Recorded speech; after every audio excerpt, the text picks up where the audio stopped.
Почитувани, ВМРО ДПМН со 11-годишното криминално и расипничко владење за себе остави урнисан систем на социјална заштита, сиромаштија и економска стагнација. Заради задоволување на криминални интереси, ВМРО ДПМН остави илјадници граѓани со ниска, недостојна социјална помош. ВМРО ДПМН со години ги дискриминираше вработените во текстилната, кожарската и пчеларската индустрија, кои добиваа недолична минимална плата од 9.000 денари, која беше значително пониска од законски утврдената плата за другите сопански гранки.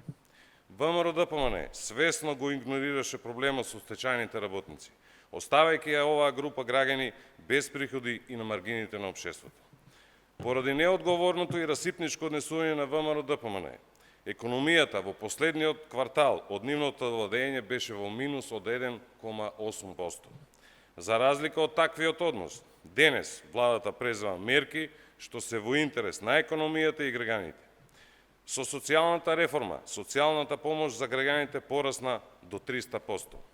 Минималната плата порасна на 12.500 денари и таа е иста за сите, вклучително и за вработените во текстилната, пчеларската и кожарската индустрија. Решен е проблемот на стечајните работници. Денес над 10.000 стечајни работници добиваат месечен надомест од 7.500 денари.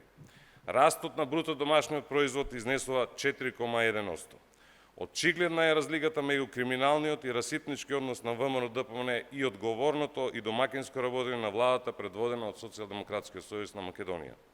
Како одговорна партија, остануваме посветени на реализација на мерките што носат економски раст, нови работни места, повеќе пари и повисок животен стандард за сите граѓани во Македонија. Благодарам.